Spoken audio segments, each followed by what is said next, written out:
Hello dear, आज हम लोग पढ़ने वाले हैं राजनीतिक शास्त्र। जो आपको बिहार बोर्ड, जो आपको बीटीसी का बुक है, उससे हम लोग स्टडी करने वाले हैं। टॉपिक थोड़ा सा हेर फेर हो सकता है, लेकिन उसमें बहुत ज़्यादा लंबा करके दिए रहता है। लेकिन हम जो है आपके लिए बड़ा प्यारा अंदाज में आपको बनाए हुए हैं और बड़े अलग अंदाज में आज हम लोग पढ़ेंगे, ठीक है। और इसको खुशी की बात ये भाई कि 2-4 क्लास करने की जरूरत है ही नहीं है, एक क्लास काफ़ी है। मात्र एक क्लास करेंगे, एक चैप्टर खत्म। 5 चैप्टर 5 क्लास, खेल खत्म। एक भी क्वेश्चन नहीं छूटेगा, एक भी टॉपिक आपका नहीं छूटेगा, ठीक है। इतना अलग अंदाज में आज हम लोग पढ़ने वाले हैं, वो भी बिहार बोर्ड के लिए स्पेशली। आइए, तो फिलहाल आपके पास बुक है तो उठा लीजिए, नहीं है तो आज हमारे बुक से देखिए और देखिए किस तरीके से स्टडी करते हैं। पहला अध्याय हमारे पास है, अध्याय नंबर 1। इनका कहना है प्रभु कि भाई साहब पहला यही है, लोकतंत्र में सत्ता के साझेदारी। बोलेंगे जी सर। उसके बाद है सत्ता में साझेदारी की कार्य प्रणाली। उसके बाद है लोकतंत्र में प्रतिस्पर्धा। उसके बाद है लोकतंत्र की उपलब्धियां। उसके बाद है लोकतंत्र की चुनौतियां। ये 5 चैप्टर है गुरु, और इस 5 चैप्टर को पढ़ेंगे, खेल खत्म। कहानी टैप, मात्र 5 चैप्टर। बोलेंगे सर 5 क्लास, खेल खत्म। वन शॉट में क्लास करेंगे। फिलहाल अभी जो है मुद्दे की बात करते हैं। ध्यान से देखिएगा बाबू, अगर ध्यान से पढ़ना चाहते हो तो पहला चैप्टर है सत्ता के साझेदारी। बोलेंगे सर मामला नहीं समझे। टॉपिक फर्स्ट है सत्ता के साझेदारी। बोलेंगे सत्ता होता क्या है सर, हम लोग बच्चे हैं, खुलेआम बताइए, एकदम से देसी अंदाज में, एक अलग तरीके से। क्वालिटी में दिक्कत हो, क्वालिटी बढ़ा लेना गुरु, 480 पी से 720 पी कर लेना, और अपने आप को बांध दो किसी एक पोजीशन पे, क्योंकि आज इसे इंड भी करेंगे। कहते हैं बाबू सत्ता की साझेदारी। सत्ता बोलते हैं बिहार में किसकी सरकार है, दिस इज सत्ता। बोलेंगे सर नीतीश कुमार की। केंद्र में किसकी सरकार है, मोदी जी, उसकी सत्ता है ये। क्लियर है, अरे समझ गए सर। आगे देखिए, कहते हैं प्रभु कि बाबू सत्ते की साझेदारी डिफाइन कर लेते। जब किसी शासन व्यवस्था में, जब किसी सरकार में, जब किसी शासन में, तो रह बात को समझो, सामाजिक जो समाज होते उसका समूह या फिर जो समुदाय होते उनकी बात करती, उसकी भागीदारी सरकार में होती है, वही कहलाता है सत्ता की साझेदारी, ठीक है। और इसे ही हम लोग क्या कहते हैं, सत्ता की साझेदारी। सर बतवा ना समझ लिए, किसी भी सरकार में किसी भी समाज का जो भी समुदाय है उसकी क्या होती है, उसमें भागीदारी होती है, उसी को कहते हैं सत्ता की साझेदारी। क्या उसमें हर जाति के, हर समाज के, हर लोग रहते हैं, उसे कहते हैं सत्ता की साझेदारी। और ये बहुत ज्यादा जरूरी है, आगे इस पे बढ़िया से डिफाइन करूंगा, बड़े अलग तरीके से, ध्यान से सुनना। कहते हैं बाबू लोकतंत्र का मूल मंत्र है क्या, सत्ता की साझेदारी, बहुत ज्यादा जरूरी है। कहता है किसी भी लोकतंत्र में जो है ना, लोकतंत्र में, लोकतंत्र समझते रहो, लोकतंत्र किसे कहते हैं, जिसमें जनता के द्वारा सरकार चुनी जाती हो, नहीं, हाँ जी, जिसमें आजादी हो बोलने की, आप बोल सकते हो, ठीक, वो होता है लोकतंत्र। कहता लोकतंत्र में सरकार के हर नागरिकों का हिस्सा होता है, उसमें हर नागरिक का हिस्सा, चाहे जाति कोई भी हो, चाहे लोअर या अपर कास्ट हो, सब चलेगा। कहते हैं यह हिस्सा भागीदारी के द्वारा संभव हो पाता है, उसके अंदर जब तक नहीं होगा तब तक नहीं हो सकता। सभी की भागीदारी सत्ता में जरूरी है, हर जातियों की। अगर नहीं हो पाए, हाँ ना हो पाएगा तो फिर दिक्कत है, उसको वो दबाने की कोशिश कर सकता है, इसलिए जरूरी है। आइए उसके बाद है इस प्रकार की शासन व्यवस्था में, इस प्रकार की शासन व्यवस्था मतलब इस प्रकार की जो सरकार होती है, उसमें नागरिकों की इस बात का अधिकार होता है कि शासन के तरीकों के बारे में उनसे सलाह ली जाए। कोई भी नियम, कोई भी कानून लाया जाए तो भाई उससे सलाह लिया जाएगा, अगर वो उसके अंदर होंगे तब ना, अगर उसकी भागीदारी होगी तब ना, वरना जैसे चाहे वैसे कानून लाएगा भाई, जैसे चाहे वैसा, उनकी मर्जी। और याद रखो ये दुनिया का नियम है, जो जितने मजबूत है वो जो है ना कमजोरों को दबाना चाहता है। अगर हमारे साथ जो है ना हर लोग है, हर किस्म के लोग हैं, तो हम देखेंगे ओ यार ये जाति के भी है, ये भी है, वो भी है, ऐसा है वैसा है, मैं सोच समझ के कानून लाऊंगा। वरना जिस दिन अपने बगावत करने लग जाते हैं ना, उस दिन बड़ी से बड़ी हस्तियां डूब जाती है।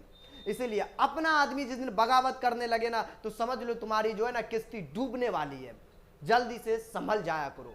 तो ये कहानी होती है बाबू, ठीक है। आगे देखिए सत्ता की साझेदारी जरूरी क्यों है, क्यों जरूरी है, भाई याद रखना, सत्ता की, ये लोकतंत्र की आत्मा होती है। क्या होती है? आत्मा। ओहो, मोहब्बत, आत्मा।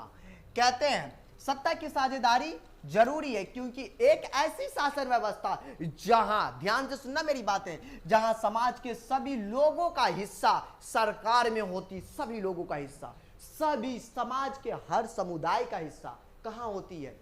सरकार में होती है। हाँ जी, सरकार वर्ग का काबिल न बने इसके लिए याद रखना, सरकार किसी एक से नहीं होता, सभी मिलकर से होता है। बहुत कहते हैं ना भैया इतना सीट लड़कई, अगर सब समुदाय के लोग हैं वहां पे तो सरकार, याद रखना, अगर उसकी किसी के खिलाफ कुछ करता है तो वो खिलाफ हो जाएगा, उनके पार्टी के जो प्रवक्ता होंगे वो खिलाफ हो जाएगा, उनका सांसद खिलाफ हो जाएगा, उसका विधायक खिलाफ हो जाएगा, बोलेगा नहीं भाई तू हमारे समुदाय के लिए गलत कर रहे हो, तो सोचेगा नहीं, आई एम द प्रधानमंत्री, आई एम द क्या चीज, प्राइम मिनिस्टर, लेकिन देखेगा कि मेरा पड़ोसी नाराज है यार, नहीं कर सकता ना, ये जरूरी होता।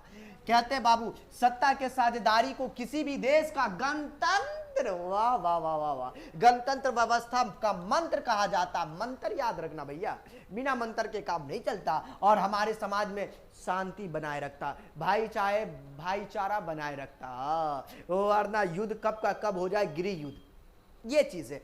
इसलिए हमारे सत्ता में साझेदारी जरूरी है। अगर कभी डिफाइन करने के लिए बोल दे तो ये बात लिखिएगा, मैं बोलूंगा इस बात को रट्टा ना मार के अपने तरीके से लिख दो, अपने तरीके से लैंग्वेज बनाना चाहो। राजनीति तो है, कल के तुम लोग को राजनीति में उतरना है जी, पढ़ लिख के बढ़िया राजनेता बनना है। नेता ऐसा ना कि नेता ना बन, नेता बनना है लेकिन बढ़िया नेता बनना है। ये चुटपुटिया नेता जो है ना एकदम से 9वीं फेल 8वीं फेल वाले नेता नहीं बनना, बढ़िया नेता बनना है ताकि जो है देश को बढ़िया डेवलप कर सके, लेकिन पढ़ लिख कर, ठीक है। हाँ जी, आइए, कहता बाबू नैतिक तर्क, बोलेंगे सर नैतिक तर्क का मतलब क्या होता, बोलेंगे सर अब बताइए। देखो बाबू ये जो है ना सत्ता के साझेदारी का एक तर्क दिया गया, बोलेंगे कैसा तर्क है गुरुदेव, कैसा तर्क है प्रभु, बताओ तो सही, सुन लो भाई।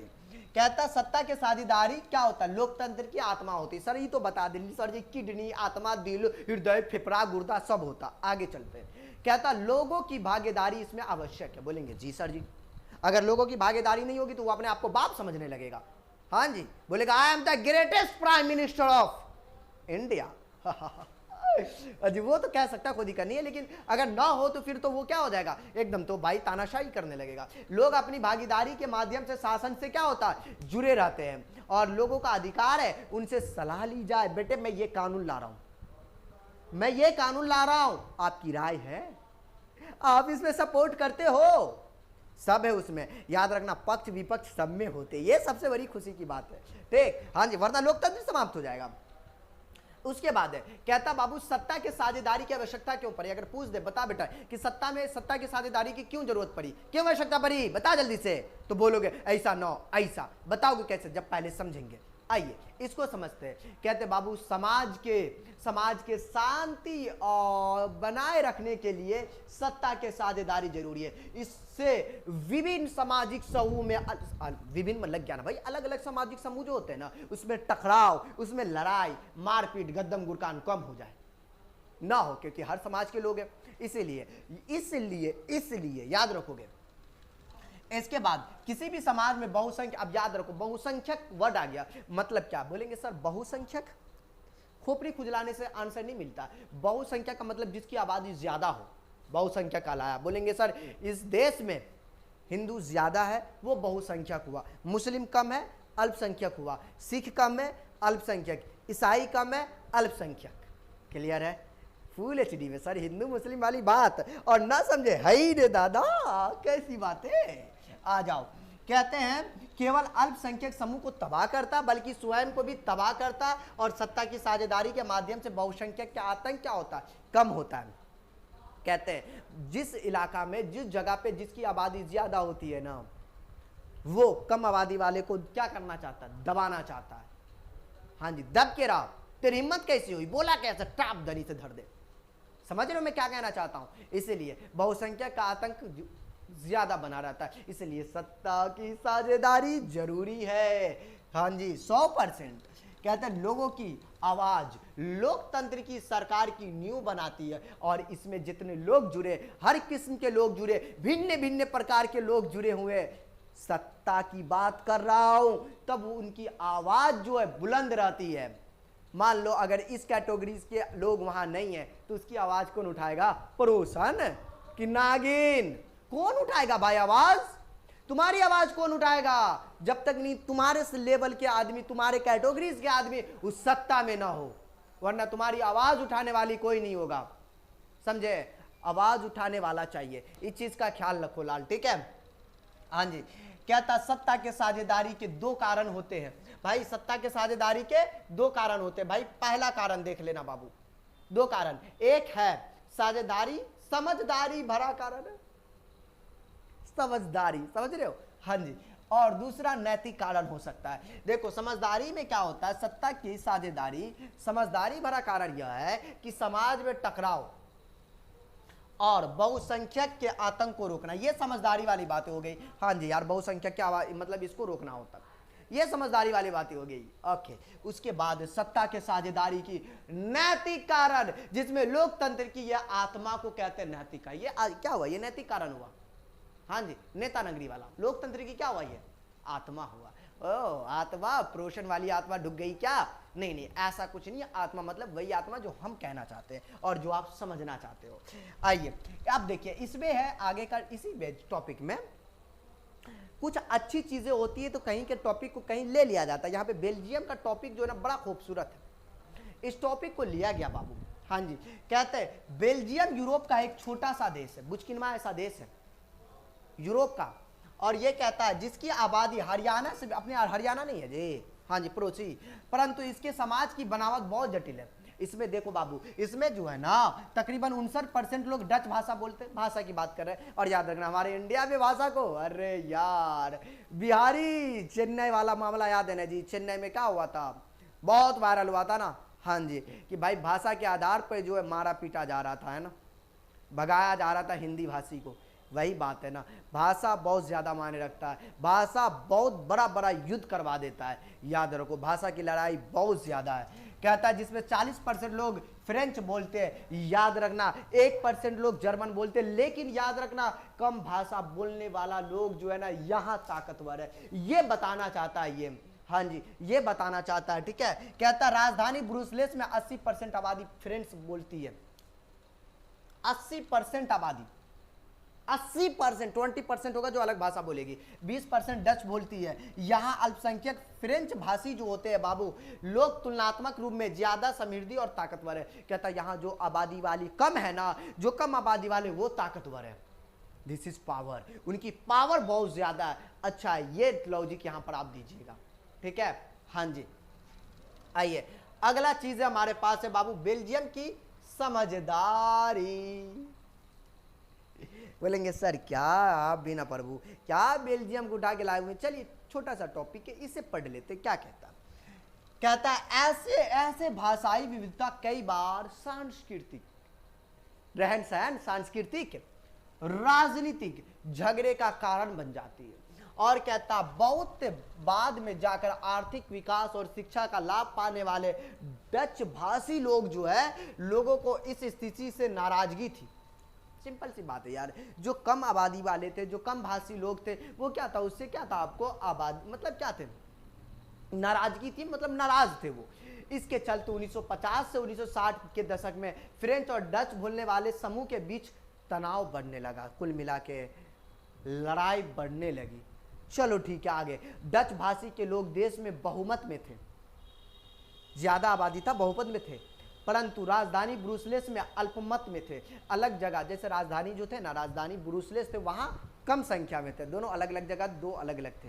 कहते परंतु बेल्जियम के लोग ने एक नवीन प्रकार की शासन पद्धति अपनाकर एक सांस्कृतिक विविधताओं और क्षेत्रीयों के अंतर में होने वाले आपसी मतभेद को दूर कर लिया। एक ऐसा कानून लाया जिसकी मदद से क्या किया कि उसे जो है ना आपसी भेदभाव जो था उसको खत्म किया गया। हमारे देश में भी होनी चाहिए, जो 1970 से 1993 के बीच बेल्जियम अपने संविधान में 4 संशोधन करके कानून लाया नहीं का और 4 संशोधन किया। कहते हैं ताकि देश में किसी भी बेगानापन का एहसास न हो और सभी मिलजुल कर रह सके और सारा विश्व बेल्जियम की इस समझदारी की दाद देती है। अब जो है ना वहाँ भाषा की लड़ाई बार बार नहीं होती है। यहाँ हमारे में भी भाषा की लड़ाई है। महाराष्ट्र में जाते बिहारी तो वहाँ पकड़ के कूट दिया जाता, भाई तू हिंदी भाषी बोला क्यों? हाँ, याद रखना ये हिंदुस्तान है, यहाँ हमारा मूल अधिकार है और हम अपने देश में कहीं भी किसी भी देश, किसी भी जगह, किसी भी राज्य में रह सकते हैं, वैवास्य कर सकते हैं, काम कर सकते हैं, कोई दिक्कत नहीं है। ये हमारा संविधान अधिकार देता है। चाहे आप किसी भी भाषा के हो, हम अपने देश में किसी भी जगह और किसी भी जगह रह सकते हैं, कोई प्रॉब्लम नहीं होनी चाहिए। आइए अब बात करते हैं हमारा भारत। बेल्जियम की तो बातें हमने बहुत किया, क्या भारत की बात ना करें?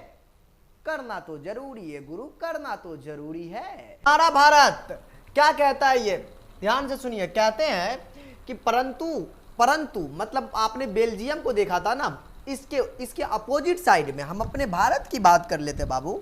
यहां की कुछ खूबसूरती है, इसके विपरीत जो है ये आप ये हटा दीजिए, यहां से लिखिएगा। इसके विपरीत भारत में सामाजिक विभाजन बहुत ही जटिल है। सामाजिक विभाजन देखिएगा किस तरीके से। यहाँ उत्तर भारतीयों की संस्कृति के एवं दक्षिण भारतीयों की संस्कृति में बड़ा अंतर है। उनकी भाषीय अंतराल भी बहुत बड़ा। और याद रखिएगा हम लोग जो है नॉर्थ वाले हैं, साउथ वाले जैसे आपको हो गया, आपको जैसे आप नहीं सुने हैं, तेलुगु हुआ, मलयालम हुआ, कन्नड़ हुआ, नहीं आपको साउथ का हीरो सब है, वो सबको हिंदी नहीं आती है और हम लोगों को हिंदी आती है। तो उन लोगों को हिंदी नहीं आती, उन लोगों के लिए अगर कन्नड़ है, कन्नड़ मलयालम जो भी भाषा हो उनके लिए, वो उनके लिए और हमारे लिए हिंदी, इन दोनों में बड़ा टकराव है। हाँ जी, गलती से हिंदी वाला वहाँ पहुँच गया, गलती से क्या अगर पहुँच जाते, अगर कुछ किसी प्रकार का भेदभाव हो जाए तो हिंदी भाषियों को मार मार के भगा दिया जाता। महाराष्ट्र में भी ऐसा ही है, वहाँ भी हिंदी भाषियों को बहुत ऐसा वार हुआ जहाँ मार मार के भगाया गया। ये सब चीजें है ना, ये भाषा का लफड़ा बहुत खतरनाक है यार। हमारे देश में भाषा का और जाति का लफड़ा ये हमेशा चलेगी क़यामत से क़यामत तक, ठीक। उसके बाद बाबू जातियों के बीच संघर्ष एवं तनाव की प्रवृत्ति सर्वव्यापक रहा, बहुत आगे रहा। अगली जाति और पिछड़ी जातियों का भी टकराव रहा। ये तो हम लोग बचपन से सुनते आए यार, अगली जाति पिछली जाति, वो जाति ये जाति में युद्ध तो हमेशा चलते हुए आया, ठीक है। और इनकी अलग अलग अपनी अपनी क्या है समस्या भी रही है। ये हमारा भारत है बाबू। इसका सबसे मोस्ट इंपोर्टेंट चीज याद रखेंगे, आगे अभी हम लोग पढ़ेंगे। बिहार में अभी हाल ही में दलित और महादलित का तो एक अलग ही चीज है, नई पहचान हुआ। इसमें कहता है आपको इसका लोकतंत्र के शासन के विभिन्न तत्वों पर पढ़ना स्वाभाविक था। ये हमारे बिहार का था, दलित और महादलित। चलिए मुद्दा हमारा ये है अभी का जो है सबसे इंपोर्टेंट चीज है। और मैं बोलूंगा जितने बच्चे भी हैं जो भी राजनीतिक शास्त्र पढ़ते हैं, हमारे लिए इस भारतीय संविधान को जानना 100% इंपोर्टेंट है। सभी को पता होना चाहिए, चाहे वो बच्चा पढ़ने लायक हो या ना पढ़ने लायक हो। जिसने अपना हक नहीं जाना उसका हक कोई भी दबा सकता है। हाँ जी, अगर राजा मजबूत है तो प्रजा की कोई औकात नहीं है, याद रखोगे। राजा है तो वो कुछ भी कर सकता है। इसलिए कहते हैं अपना हक जानो, हमारा संविधान क्या कहता है उसको जानो, और जानना लाजमी है, चाहे आप पढ़ो या ना पढ़ो, लेकिन जान जरूर लो। आइए तो हमारा संविधान कहते हैं इन मुद्दों पर चर्चा करते हैं। याद रखना ये हर बच्चे ध्यान से समझे, ये बात पहले मैंने लिख दिया, सुनिएगा ध्यान से। कहते हैं मुद्दा नंबर 1 कहता हमारे संविधान के अनुच्छेद 19 में कहा जाता है, ठीक, कहते हैं कि देश के सभी नागरिकों की स्वतंत्रता का मूल अधिकार है। भैया जी मूल अधिकार है, आप स्वतंत्र हो, आप स्वतंत्र हो, जो चाहे आप कर सकते हो। हाँ जी, इसका मतलब ये नहीं कि उर्फी की तरह नंगी बवाते रहे, मैं वो नहीं कहना चाहता, वो नहीं, वो एक अलग चीज है, वो हमारी संस्कृति को बर्बाद कर रहा है, वो गलत है। मैं उनकी बात नहीं कर रहा, मैं बोल रहा मैं स्वतंत्र हूं या आप स्वतंत्र हो। आप चाहे जो करो, चाहे आप शिक्षा ग्रहण करो, चाहे आप पढ़ाई करो, चाहे आप नास्तिक रहो, चाहे धर्म परिवर्तन करो, चाहे जिस धर्म में रहो, कोई फर्क नहीं पड़ता, आपकी इच्छा है। इसी को स्वतंत्र कहते हैं। आजाद भारत में स्वतंत्र न रहे, अरे तेरी का घोर अनर्थ है। आइए, भारत के राज्य क्षेत्र में कहीं भी निवास करने और बस जाने की, आप जो है ना अपने भारत में कोई भी राज्य हो, आप जाके वहां बस सकते हैं, रह सकते हैं, काम कर सकते हैं, व्यापार कर सकते हैं, कमा सकते हैं, खा सकते हैं, बाल बच्चा पैदा कर सकते हैं। ये हमारा संविधान अधिकार देता है। और अपने अधिकार को याद रखेंगे, क्या हमारा अधिकार, ठीक। ओके जी, और इसके विरुद्ध कोई भी करता है तो आपको उसको लठ मारा जाएगा, मतलब उसको अदालत में ले जाया जाएगा। इस चीज का ख्याल रखोगे, अगर आपके साथ गलत होता है तो आप कोर्ट जाए, कमजोर हो तो क्या बताओ यार। अनुच्छेद 15 हमारे पास इसके बाद है। अनुच्छेद 15 के अंतर्गत क्या आता है, यह कहता है इस प्रकार की संविधान के अनुच्छेद के तहत धर्म, वंश, जाति, जन्म, स्थान के आधार पर किसी भी प्रकार का भेदभाव निषेध किया गया। मतलब इसके आधार पर आपका भेदभाव नहीं होना चाहिए। जाति के नाम पे काला, गोरा, नटका, बरका, छुटका, लंबा, किसी के नाम पर भेदभाव नहीं होना चाहिए। अगर होता है तो सख्त कार्रवाई हो सकती है। ठीक, यह अनुच्छेद 15 में दिया हुआ है। उसके बाद हमारा है जाति और नस्ल, अनुच्छेद 15 में। अच्छा, जाति और नस्ल का मतलब क्या हुआ? जाति कहते हैं जाति और नस्ल समान नहीं है। नस्ल हुआ कि किसी का प्रोडक्ट आता रहता, तो कभी छोटे छोटे आता, बड़ा आता, फिर छोटा, वो नस्ल चलता रहता है उसका, खानदान। जाति, जाति का मतलब क्या, आप कौन सी जाति वाले हो? देखिए, क्योंकि जाति का आधार सामाजिक होता है और नस्ल का आधार जीव शास्त्री मतलब जीवन से होता है, और अतः नस्ल के विरुद्ध राष्ट्रीय चेतना भी जीव शास्त्रीय स्वाभाविक है। ये जो हमारा हुआ जाति और नस्ल, बाबू याद रखेंगे, ये जाति और नस्ल। जाति मतलब जो हम लोग जाति के मतलब जो जाति से बिलोंग करते, जो आपका व्यवसाय, जो आपका पैदाइशी आया है, वो आपका जाति कहलाता है। आप उसमें पैदा हुए, आप दलित में तो दलित में, वो आपकी जाति हुई। नहीं, आप हिंदू है तो हिंदू, मुस्लिम है तो मुस्लिम, सिख है सिख है, वो आपकी जाति हुई। नहीं, ऐसा ही कुछ होता है क्या? आपका धर्म हुआ, वो जाति मतलब वो आपका कैटेगरीज वाइज बट गया, आप कौन सी जाति से हो। नहीं, हाँ जी, वो चीज़ है, ये चीज़ है। इसे आप जरूर याद रखेंगे अपने जीवन में। अपना मौलिक अधिकार जिसको पता नहीं है, बिल्कुल उसके लिए पढ़ाई लुल है। जीवन में अपना मौलिक अधिकार मत भूलना जी। हमारा अधिकार क्या, हमारा फंडामेंटल राइट्स क्या है, हर बच्चों को बताओ, अपने बच्चों को बताओ, अपने भाई बहन सबको बताओ कि आपका मौलिक अधिकार क्या है, हमें संविधान अधिकार क्या देता है। अपना मौलिक अधिकार को मत भूलना लाल। चलिए इसको डिस्कशन करेंगे, लेकिन इस 6 को डिस्कशन करेंगे, इनके बारे में भी जानेंगे क्या कहता है। जैसे अनुच्छेद 14 और 18 क्या कहता है वो भी जानेंगे, सभी को जानेंगे डिटेल से, समझे? हाँ जी, चलिए जानते हैं मौलिक अधिकार। जानने वाले हैं मौलिक अधिकार के बारे में। ये हमारे लिए बहुत ज्यादा इंपॉर्टेंट रखता है, मायने बहुत ज्यादा रखता है। याद रखो बच्चे, जितने सारे बच्चे हो सभी को मौलिक अधिकार पता होना चाहिए, और मौलिक अधिकार 100% याद रहनी चाहिए। तो चलिए फाइनली अब हम बात करते हैं बाबू इसमें मौलिक अधिकार के बारे में, और इसे हम जानते हैं। कहते हैं भारत का संविधान जहां 6 मौलिक अधिकार आपको प्रदान है बाबू। कितना? 6 मौलिक अधिकार प्रदान करता है। बोलेंगे सर क्या है 6 मौलिक अधिकार? ध्यान से सुनना बाबू, ध्यान से सुनना, मजा आ जाएगा, काफी आनंददायक होने वाला है। ठीक है, कहता बाबू समानता का अधिकार। क्या है बाबू हमारे पास? समानता का अधिकार। बोलेंगे अनुच्छेद 14 और 18 कहता है कि जो समानता, समानता का मतलब दोनों का हक बराबर। दोनों मतलब क्या? जितने भी जाति, जितने भी धर्म, जितने भी वंश, जितने भी है, सभी का क्या होता है? सबको समांतर अधिकार देता भाई, किसी का भेदभाव नहीं हो सकता। और ये आर्टिकल किसमें लिखा हुआ बाबू? 14 और 18 में। जब आप जो है 14 और 18 आर्टिकल पढ़ोगे, उसमें ये बातें लिखी हुई है, एकदम अच्छे से लिखी हुई है कि भाई ये चीज होगा। ठीक है, हाँ जी। उसके बाद बाबू ये याद रखना, ये 6 मौलिक अधिकार जरूर याद रखना। और जब तक आपको अपना अधिकार नहीं पता होगा तब तक आपको कुछ नहीं कर सकते हो। अभी अधिकार पता होना चाहिए, हमारा संविधान हमें अधिकार किस चीज का देता है। हाँ जी, पढ़े लिखे बच्चे बनना है। ठीक है, और इस चीज को जरूर याद रखना बाबू। ठीक है, उसके बाद है बाबू दूसरा नंबर पे स्वतंत्रता का अधिकार। सबसे इंपोर्टेंट चीज बाबू, हमें स्वतंत्र है, अपन स्वतंत्र है, अपन को स्वतंत्र, आप जो चाहे कर सकते हो। ठीक है, हाँ जी, सिर्फ उर्फी वाला काम मत करना, वो गंदा वाला काम है। जो चाहे वो कर सकते हैं, मतलब आपको स्वतंत्र है भाई। आप चाहो तो आप उस धर्म में रहो, चाहो तो उसमें कन्वर्ट हो जाओ, आप चाहो तो उसको मानो, आप चाहो तो उसको, जो आपकी इच्छा वो करो, आप स्वतंत्र हो। ये हमें स्वतंत्र देता है, स्वतंत्रता का अधिकार देता है। ठीक है, 19 और 22। चलिए आगे बात करते हैं हम लोग बाबू। शोषण के विरुद्ध का अधिकार बोला जाता बाबू, जो शोषण होता उसका आपको कोई शोषण आपका नहीं कर सकता, चाहे धार्मिक कार्ड की तौर हो, मतलब धार्मिक तरीके के हो या फिर जैसे भी हो, आपका शोषण नहीं होगा। शोषण नहीं होगा, अगर करता तो भैया जी उसको कानून सजा देगा। ये हमें अनुच्छेद 23 और 24 कहता है। धर्म की स्वतंत्रता, यहां पर आपको फाइनली लिखा हुआ धर्म, जो चाहे आप जिस धर्म में रहना चाहो रह सकते हो, आप स्वतंत्र हो। अगर आप अपने धर्म में रहना चाहते हो रहो भाई, दिक्कत नहीं। आप चेंज होना चाहता हो वो भी आपको दिक्कत नहीं, आप वो भी कर सकते हो। तो आप इस चीज के लिए स्वतंत्र हो। तो यह आपको स्वतंत्रता का अधिकार देता, आपको धर्म की स्वतंत्रता का अधिकार देता अनुच्छेद 25 और 28। क्लियर है? चलिए आगे। उसके बाद कहता बाबू संस्कृति और शिक्षा से संबंधी अधिकार।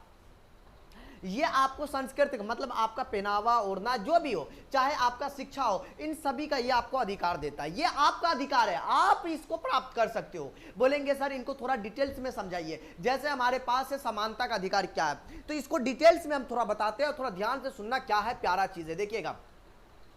ओके, पहला देखो बाबू, इसके बाद अच्छा ये आपका अगला था क्या, एक मिनट देख लूं। हाँ जी, ये तो आपको सांस्कृतिक, ये छठा है संवैधानिक उपचारों का अधिकार, ये छठा नंबर है बाबू। अनुच्छेद 32 कहता है मतलब अगर ऊपर वाले को कोई क्या करता हो, मतलब फॉलो ना करता हो या फिर आपको किसी प्रकार का कार्रवाई करना हो उस पर, तो ये आपका अधिकार देता है भाई। इसका मतलब कोई उल्लंघन करता हो तो उस पर आप कार्रवाई कर सकते हो, ये आपका मौलिक अधिकार है। ठीक है, बोलेंगे जी सर आगे देखिए, मैं इनको अलग अलग से बताया। देखो समानता का अधिकार मैं बताता हूं बाबू, अगर आपको ना पता हो ना ध्यान से सुनना, क्या मसला होता है, क्या मामला होता है समानता का, क्या है समानांतर का खेल, आओ समझते हैं।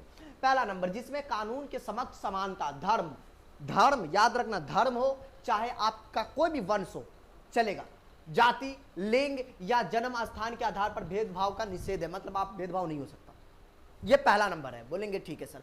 दूसरा नंबर पे क्या बाबू, स्वतंत्रता का अधिकार। ये कहता भैया जी आपको जो है लोकतांत्रिक समाज के विकास के लिए महत्वपूर्ण है। ये कहता यह व्यक्तियों को स्वतंत्र से रूप से अपने विचार व्यक्त करने और कहता है प्रतिशोध डर के बिना सार्वजनिक जीवन भाग लेने में वो सक्षम बनाता है, समझ रहे हो। उसके बाद कहता है इस अधिकार का प्रयोग सुनिश्चित करने में मदद करता है और सरकार के लोगों को प्रति जवाबदेह होता है। यह हमें स्वतंत्रता देता है, मतलब हमें चाहे आप जैसे जीवन यापन करें, ये हमें क्या करता है, आजादी देता है। आप स्वतंत्र हो भाई। आजाद भारत में अगर आजादी न रहे तो कैसा आजादी, हमें संविधान आजादी देता है इस चीज का। भारतीय संविधान के अनुच्छेद 23 और 24, अगला वाला तीसरा बड़ा, ये कहता है बाबू शोषण के विरुद्ध अधिकार है, आपका शोषण नहीं कर सकता चाहे जाति के नाम पे चाहे जैसे भी हो। अनुच्छेद 23 में मानव तस्करी, मानव तस्करी जानते हैं ना, जैसे आपको मानव का खरीदार होता, मानव की बिक्री होती है, उसकी बात हो रही तस्करी, चाहे उसका अंश पाठ पुर्जा मतलब निकाल के बेचना हो, ये इसकी बात हो रही है। कहता श्रम पर रोक हो, मतलब इसका प्रावधान है।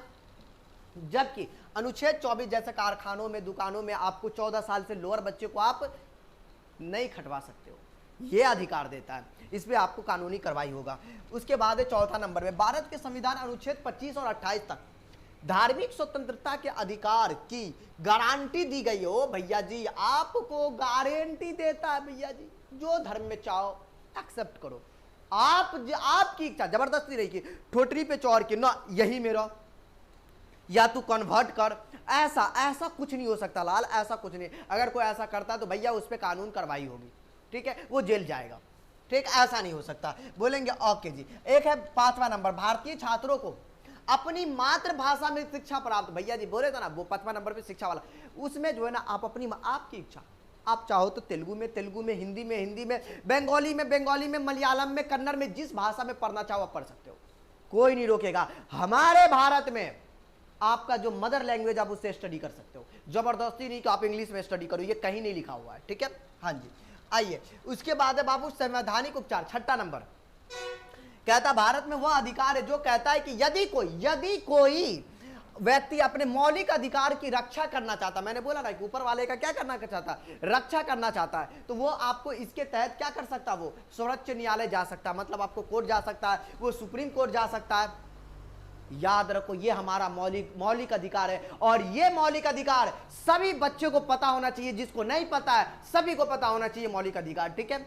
हाँ जी चले आगे हम लोग बात करते हैं, आगे हम लोग बात करेंगे बाबू इसमें जो है अनुच्छेद आगे वही वाली बात है, आगे आप पढ़िएगा, ठीक है। अब बात करेंगे बाबू, अगला टॉपिक है सामाजिक भेदभाव और विविधता की उत्पत्ति, ये अपना अगला टॉपिक है। बोलेंगे सर ये क्या प्रभु, कहते हैं व्यक्ति या समुदाय को, क्या कहते हैं बाबू यहां पर ध्यान से सुनिएगा, व्यक्ति को समुदाय या जाति का चुनाव करना उसके वश की बात नहीं है, ठीक। हाँ जी, उसके बाद कहता है जन्म के कारण ही कोई व्यक्ति किसी समुदाय के सदस्य हो सकते हैं। अब बोलिए जी बिल्कुल यार है, अगर किसी का जन्म दलित में हुआ दलित होगा, किसी का जन्म अगर मुस्लिम में हुआ तो मुस्लिम होगा, हिंदू, बात वही है। उसके बाद जो दलित परिवार में जन्म लेने वाला बच्चा उस समुदाय का स्वाभाविक सदस्य हो जाता है। यार स्वाभाविक बात है यार, अगर उसका जन्म उस सदस्य में हुआ तो वही होगा ना, उसी चीज को फॉलो करेगा। हाँ जी, वही बात है। अब कहता बाबू, स्त्री पुरुष, काला गोरा, लंबा छोटा नाटा, जन्म का परिणाम है ये, उसकी कोई गलती नहीं है। चाहे आप किसी को नटका बोल के, लंबा बोल के, लंबू बोल के, काला बोल के, गोरा बोल के आप भेदभाव कर लेते हो, वो अलग बात है, लेकिन उसकी क्या गलती है यार? क्या गलती है उस इंसानों की? कोई गलतियां नहीं है। ये बात आपको समझनी है। इस तरह के सामाजिक विभाजन जन्म पर आधारित है। कह रहा था बेटा कि ये जो है ना सामाजिक भेदभाव, समाज में भेदभाव, गोरा नाटा, काला उजला, लंगड़ा लूला, हर तरीके का भेदभाव है। इसी को हम लोग कहते हैं बाबू सामाजिक क्या चीज? भेदभाव कहते हैं, ठीक है। और ये सामाजिक विभाजन पे आधारित है। देख रहे हो ना किस तरीके से? हाँ जी, ये हमारा अगला टॉपिक था। बोलेंगे सर इससे आगे। बाबू देखो इसी के अंदर कहता बाबू, परंतु समाज में कहता विभाजन जन्म पर आधारित नहीं होता, कहता बल्कि कुछ हम अपने इच्छा से भी चुनते। कुछ तो हो गया काला गोरा, भैया वो तो जन्म के अधिकार पर, अगर वो दलित है तो उनका जन्म हुआ भाई उसके अधिकार से। बोलेंगे सर कुछ अपने मतलब अपने से भी चुनते हैं। जैसे कई व्यक्ति अपने इच्छा से क्या करते हैं? धर्म परिवर्तन कर लिया, ये तो उनकी मर्जी है ना लाल, उनकी मर्जी है, चाहे वो धर्म में रहे चाहे उससे वो बाहर जाए, उनकी मर्जी हुआ। बोलेंगे ठीक है। और दूसरा समुदाय का वो सदस्य बन जाता है, उसकी इच्छा के अनुसार हुआ ना। कुछ व्यक्ति नास्तिक हो जाता, कोई धर्म ही नहीं मानता, बोलता हम कोई धर्म उनको नहीं मानते, हाँ जी, वो नास्तिक कहलाता है। ओके जी, ये हुआ आपको, इसमें देखो ये हुआ भैया अपने इच्छा अनुसार, ये अपने से बन जाते हैं। और ये भगवान वाला बाबू, इसमें कोई छेड़खानी नहीं, ये ऊपर वाला का देन है, ठीक है। ऐसा भेदभाव भी होता है, ठीक है। उसके बाद बाबू कहते बाबू सामाजिक विभंगता और सामाजिक विभाजन में अंतर। अगर आपसे पूछा जाए कि बताओ मेरे बच्चे सामाजिक विभाजन, विभिन्नता और सामाजिक विभाजन में अंतर क्या? बाबू देखना, ध्यान से सुनना, ध्यान से सुनना, ध्यान से। स्वर्ण का मतलब जो उच्च कैटेगरी के लोग होते हैं, उच्च जाति के लोग होते हैं, और जो दलित, जो लोअर जाति के लोग होते हैं। हाँ जी, दलित में आपको भीमराव अंबेडकर भी आते थे, पता है ना? हाँ जी, वही बात हो रही है। एक तो आपको होगा स्वच्छ जाति और एक हो गया बाबू आपको क्या? दलित, मतलब लोअर कास्ट के। कहता है अंतर एक सामाजिक विभाजन है व्यक्ति, क्योंकि जो दलित है संपूर्ण देश में, अपने पूरे भारत में आमतौर पर वो गरीब, वंचित, बेघर है और वो भेदभाव का शिकार है। अब तो थोड़ा कम होने लगा, अब तो बहुत कम होने लगा भैया जी, लेकिन पहले जो दलित जो झेल लिया ना, वो स्वर्ण नहीं झेल सकता। जितना उन पर अत्याचार हुआ, देखो आपने कभी भी आपने उल्टा कर देखोगे, चाहे आप गूगल कर लो, चाहे आप व्हाट्सएप यूनिवर्सिटी से रिटर्न हो, कहीं भी हो, लेकिन आप जरूर देखना इस चीज को बाबू, याद रखोगे। वहां पे दलित जो है ना बहुत ज्यादा उनके साथ दुर्व्यवहार हुआ है, बहुत ज्यादा। हम कुछ कह नहीं सकते, बयान नहीं कर सकते, समझ रहे हो ना? जब पानी नहीं पी सकते मैं क्या बताऊं, ठीक है। आइए, वो जब जमाना था बाबू, ठीक है। ओके जी, अब ऐसा नहीं होता, अब बहुत ज्यादा इस पे कानून सख्त हो गया है, तो नहीं होता, वरना अब भी ऐसा हो सकता है। कहते बाबू, कहते हैं भेदभाव का शिकार है, जबकि स्वर्ण जो होते हैं, जो बड़े जाति के लोग होते हैं, वो आमतौर पर संपन्न एवं सुविधा युक्त होते हैं। मतलब उनको, अब इसमें भी देखो, अब सब नहीं होते, लेकिन इसमें भी आपको मिडिल होते हैं क्लास के फैमिली, लेकिन हाँ इसमें ज्यादातर जो है आपको थोड़ा अच्छे लेवल पे होते, अच्छे लेवल पे होते, मैं ऐसा कह रहा हूँ, ठीक है। अर्थात दलितों को महसूस होने लगता है कि वो दूसरे समुदाय के हैं। सिंपल सी बात है यार, उसका पहनावा, उसका रहन सहन, उनका वो, उससे क्या होता है कि भाई डिफरेंट लगता है यार, वो अलग है यार, मैं अलग हूं यार, ये जो है ना मैं डिफरेंट बनाता जाती में, भेदभाव हुआ ये। उसके बाद अतः हम कह सकते हैं जब एक तरह का सामाजिक अंतर अन्य अंतरों से ज्यादा महत्वपूर्ण बन जाता है, लोगों को यह महसूस होने लगता है कि वो दूसरे समुदाय के हो, तो इसे सामाजिक विभाजन कहते हैं बाबू, इसे सामाजिक विभाजन होता है, इसी को सामाजिक विभाजन कहते हैं। नहीं लगा भैया वो यार वो बड़े जाति का है, अगर उनके सामने बैठ जाए, उनके बगल में बैठ जाए, उनके साथ चाय पी ले, गवारा नहीं करता लोअर वाले को, वो ऑटोमेटिक, अभी भी ऐसा ही है लाल, वो ऑटोमेटिक जो है नीचे बैठना चाहेगा, ना कि उनके साथ बैठना चाहेगा। कहीं बोल दिया तो, नीचे उतार दिया तो, ये अभी भी है। अभी भी बहुत जगह ऐसा हुआ जहां आपको जो लोअर होते हैं उनको क्या करते हैं बाबू, पानी नहीं पीने देता, अगर पानी पी लिया तो मार दिया, तो ऐसा कभी कभी मुझे सुनने में आ जाता है, लेकिन ये बहुत गलत है, बहुत गलत है। सबका डीएनए एक है यार, आइए, सबका खून जो है ना ब्लड एक है भाई, ऐसा नहीं होना चाहिए। कहता अमेरिका में श्वेत और अश्वेत का अंतर सामाजिक विभाजन है, और अमेरिका जैसा देश भैया वो भी वंचित है इस चीज से ना, ऐसा नहीं है। वहां भी काले गोरे का वहां बहुत ज्यादा लड़ाई है बाबू, काले गोरे का, हाँ जी, गोरा कालो वालों पे पहले राज करता था। ये वहां की लड़ाई, लेकिन हमारे भारत में जाति की लड़ाई है। अब कम हो गया है, अब कम हो गया है इसमें। अब तो ये कार्ड होता, अब तो सिर्फ यही दूगो चलता है, हिंदू एंड मुस्लिम।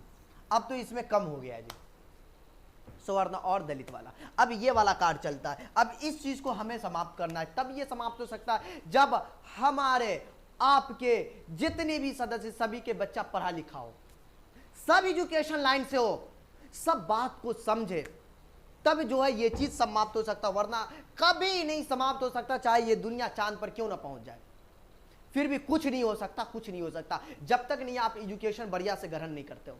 अब तो एजुकेटर लोग भी जो होते हैं ना, जो एजुकेशन ग्रहण भी कर लिए, वो भी जो है ना लुल हो चुके हैं। ज्यादा एजुकेशन भी उनके लिए खराबी कर गया, रिएक्शन कर गया। बताऊं तो क्या बताऊं यार। हाँ जी, आइए आगे इसमें हम लोग बात करते हैं। नेक्स्ट आपका टॉपिक है, नेक्स्ट वाला चीजें देखिएगा बाबू। कहता है जाति का राजनीति पे प्रभाव।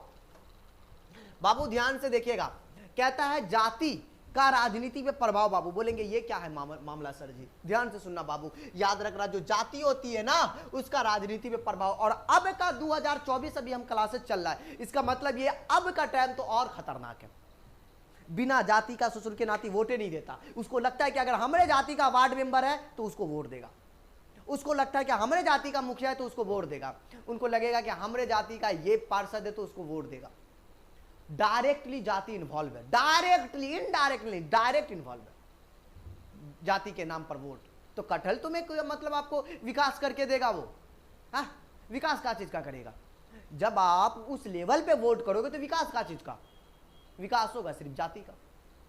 क्यों मांगोगे आप? आपको मांगने का कोई अधिकार नहीं है। अगर इस नाम पर आप वोट करते हो तो आपको मांगने का कोई अधिकार नहीं है कि आप रोड बना दो या ये कर दो या फिर आपको रोजगार मिले या फिर हमारा देश उस लेवल पे जाए।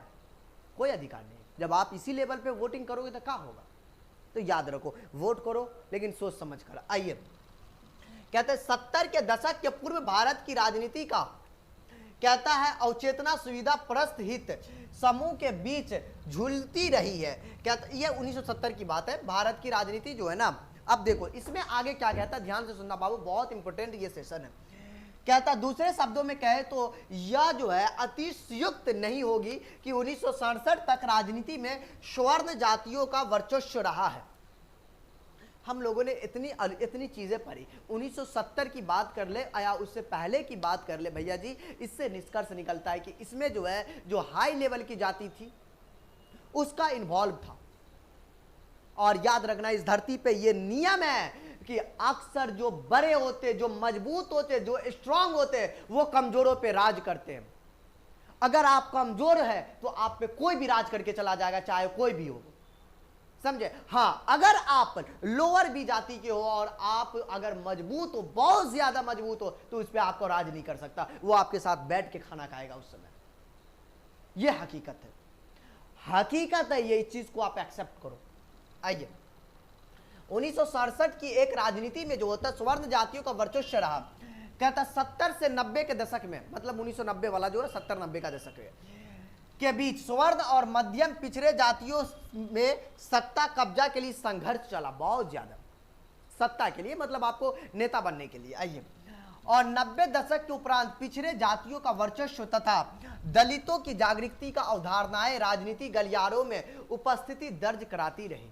उसके बाद जो है जो लोअर किस्म के जो जाति थे वो जो है ना समझ गया था। अभी भी उनका हाल वैसा ही है, लेकिन फिर भी मैं बताता हूँ। उनके बाद जो है उसमें जो है बहुत सारे नेता जुड़े उनसे। नहीं भाई, बहुत हुआ तुम्हारा ये जो है ना, मतलब आपको जो है ना दबाना दलितों को। उसके बाद वो उठना स्टार्ट किया मेरे दोस्तों, उसके बाद उठना स्टार्ट किया। उसके बाद जो है इस नीतियों को प्रभावित करती रही और भारतीय राजनीति में इस मंथन में पिछड़े और दलितों का संघर्ष प्रभावी रहा। चाहे अपना भीमराव अंबेडकर की बात करें, चाहे फूला देवी की बात करें, ये सब चीजें हैं। उसमें जो है दशक के वर्षों में राजनीति का पलड़ा दलितों और महादलितों, बिहार में महादलित तो बड़ा चीज है, बिहार के संदर्भ में महादलित कहते हैं, इसके पश्चिम में झुकता दिखाई दे रहा था। सरकार को जो है यहाँ पे बाबू, सरकार को, भैया कितना आगे भाग गया यार, सरकार को नीतियां के सभी परिषदियों में दलित के न्याय को पहचान कहाँ गया बाबू? हाँ, पहचान सबके केंद्र बिंदु का विषय बन गया। देखो बाबू, मैं इस चीज को बताता हूँ, ध्यान से सुनना लाल। हमने इतना पढ़ा, बोला जाति पे राजनीति का प्रभाव। जाति का राजनीति में प्रभाव, जब आपको जो है ना 1970 के दशक के बाद था, उस समय जो है ना मतलब उस तरीके का कोई हाई लेवल का सोच नहीं था। उसके बाद फिर क्या हुआ, इसमें जो है सभी आदमी जुड़ते गए, नेता बनते गए, उनका नेता, उसका नेता, उस दलित का उसका नेता, उसका नेता बनते गया, अपनी आवाज को बुलंद करते गया, अपनी आवाज को उठाते गया नेताओं में, ताकि हमारा भी अधिकार प्राप्त हो। ठीक है, ये उस समय जाति, देखो जाति किस तरीके से राजनीति में गया। उसके बाद है बाबू, देखिएगा ध्यान से, सामाजिक विभाजन में जाति और धर्म का लिंग विभेद। कहता बाबू जो हमारा समाज होता ना, उसमें सामाजिक विभाजन में जाति, धर्म और लिंग का विभेद है। इसका भी विभेद होता है क्या? होता है। देखो कैसे, देखिए कैसे होता लाल। कहता है सामाजिक विभाजन के 3 अभिव्यक्तियों को जातीय अवधारणाएं अति महत्वपूर्ण है। पहला, इसमें 3 है बाबू। पहला जातिगत असमानताएं। क्या है बाबू इसमें? जातिगत मतलब जाति के नाम पर असमानता है, भेदभाव। यार ये कभी नहीं जाने वाला, क्या जाएगा जब तक हम लोग बढ़िया से ना स्टडी कर ले इसको। ठीक है बाबू, हाँ जी आगे चलिए बाबू। आगे कहता वंशा, देखो बाबू वंशागत पेशा आधारित समुदाय, जिसे हम जाति कहते हैं। बोलेंगे जो वंश वाइज चलते रह गया बाबू, उसे हम जाति कहते हैं। लोहार का बेटा लोहार, धोबी का बेटा धोबी, मैं क्या बोल रहा हूं समझ रहा? सुनार का बेटा सुनार, जाति बता रहा ये जाति है। अब ऐसा नहीं है, अब तो कोई भी लोहार बन जाता, अब तो कोई भी बरी बन जाता, अब कोई भी सुनार बन जाता। अब ऐसा नहीं है, ये चीजें हमें आगे बताता बाबू। आगे कहता है इनकी पहचान एक अलग समुदाय के रूप में होता है, और इस समुदाय के सभी व्यक्तियों की एक या मिलती जुलती पेशा होती है, मतलब एक दूसरे से, और इनका बेटा बेटी शादी आपस के समुदाय में ही होता है, तथा खान पीन समान समुदाय में ही होता है, और अन्य समुदाय में इनके संतानों की शादी न तो हो सकते हैं और न ही करने की कोशिश करते हैं। आप जिस जाति के हो, जिस कुल के हो, उसी में शादी, आप तो भाग भूग के शादी कर लेता है, वो अलग बात है, लेकिन पहले ऐसा नहीं होता था लाल। आप जिस जाति में हो, जिस धर्म में हो, उसी से आप शादी कर सकते हो। ये था लॉजिक, याद रखोगे। हाँ जी, और इसके बाद वर्ण व्यवस्था। इसमें अब दूसरा नंबर पे बाबू देखो, इसमें बात किए थे जातिगत असमानता, इसमें जैसे धर्म जाति लिंग विभेद है ना, इनकी बात कर रहे थे, तो इसमें हमने जातिगत असमानताएं देखे। हाँ जी, इसके बाद अब जो है वर्ण व्यवस्था, जातिगत समुदाय का बड़ा वर्ग है वर्ण व्यवस्था। उसके बाद अगर मैं बात करूं बाबू, इसके अंदर में वर्ण व्यवस्था में इस वर्ग में कई जातियां समाहित है। कहता है जिसमें एक जाति के लोग हाल में सामाजिक पायदान में सबसे ऊपर रहेंगे, तो किसी अन्य जाति के समूह के लोग क्रमागत नीचे रहेंगे। जैसे दलित भैया नीचे, हायर वाला है वो लोअर, हायर वाला ऊपर रहेंगे, स्वर्ण जिसको कहते हैं। उदाहरण के लिए हिंदू में वर्ण व्यवस्था व्यवस्थित स्वरूप है, जिसमें हम लोग ब्राह्मण, क्षत्रिय, वैश्य तथा शूद्र का कर्मानुसार है। आपने कभी सुना होगा, अगर आपने जाना होगा तो पता होगा कि इसमें आपको ये चलता है वर्ण व्यवस्था, जैसे ब्राह्मण हुआ, क्षत्रिय हुआ, सबका अलग अलग बोला जाता काम है। हाँ जी, वैश्य हुआ, शूद्र हुआ, शूद्र को सबसे नीचे रखा जाता है बाबू। ठीक है, हाँ जी, इसका ऐसा व्यवस्था है, ये आपको जो है हिंदू समाज में ऐसा व्यवस्था है। वर्ण व्यवस्था के अंतर्गत वैश्य समुदाय शूद्र की स्थिति असंतोषजनक है। मतलब ये शूद्र मतलब लोअर समझो भैया, अपने भाषा में लोअर वाले जाति, छुआछूत का बहुत ज्यादा वो शिकार होता है यार। जबकि ब्राह्मण और क्षत्रिय स्थिति सुविधाजनक है, उनकी स्थिति बहुत ज्यादा सुविधाजनक है, जबकि लोअर वाले उनकी स्थिति बहुत ज्यादा ही लोअर है। ये हुआ वर्ण व्यवस्था लाल, समझे, ये होता वर्ण व्यवस्था। हाँ जी, जो क्षत्रिय तो बोला भैया वो हम राजे बनेंगे, राजे रहेंगे। जो ब्राह्मण है वो अपना पंडित है तो पंडित, मतलब एक अलग ही किस्म का लॉजिक चल रहा था। अभी भी ऐसा होता बहुत जगह। अब लेकिन एजुकेशन प्राप्त किया धीरे धीरे, भाई कम तो होगा ना यार, अब कम हुआ है। पहले यार इनका बहुत ज्यादा देखा जाता था, आपकी हायर वाले के सामने से तो चप्पल पहन के नहीं जा सकते, ऐसा हालात था दोस्तों, ऐसा हालात था। इसमें अगला नंबर कहता भारतीय समाज की पूर्ण रूप से अग्रे और पिछड़े जातीय में विभाजित हो गए। ये अगला जाति, वो पिछला जाति, वो पड़ोसन का जाति, वो उसका जाति, सब में जाति घुस गया। राजनीति की सत्ता में जो है बागडोर पूर्व में आज भी उच्च जातियों के हाथ में रही। जो हाई लेवल के थे वो जो है ना राजनीति में भी थे, अब है राजनीति में चले गए हैं, लेकिन शुरू से जो है ना हाई मतलब उच्च जाति वाले राजनीति में थे। ठीक है, और इन समुदाय के लोग ने सत्ता में संतोषजनक हिस्से का भागीदारी बने, ये चीजें था। अब कहता बाबू पिछले शताब्दी में भारतीय राजनीति का स्वरूप बदलेगा यार, बदलेगा। धीरे धीरे दलित जाति में जागृत हुई और ज्योतिबा फूले, बड़ा ये अपने नाम में जो है फूलन देवी, सॉरी मैंने पहले गलत बोल दिया था, ये नाम है ज्योतिबा फूले, ये अपने आप में भी एक ये है। महात्मा गांधी जी, डॉक्टर भीमराव अंबेडकर और पेरियार राजस्वामी जैसे राजनेताओं और समाज सुधारकों ने जातिगत भेदभाव से मुक्त कराया समाज को, लाल मुक्त कराया गया उससे। ओके, इस तरीके से, और ऐसा होने के बाद इसमें क्या हुए बाबू, वो सफल भी हुए। हमने वर्ण व्यवस्था जाना, अब राजनीति में वापस से जाति है, ये अलग वाला है, इसको अब हम लोग क्या करते हैं, समझते हैं लाल।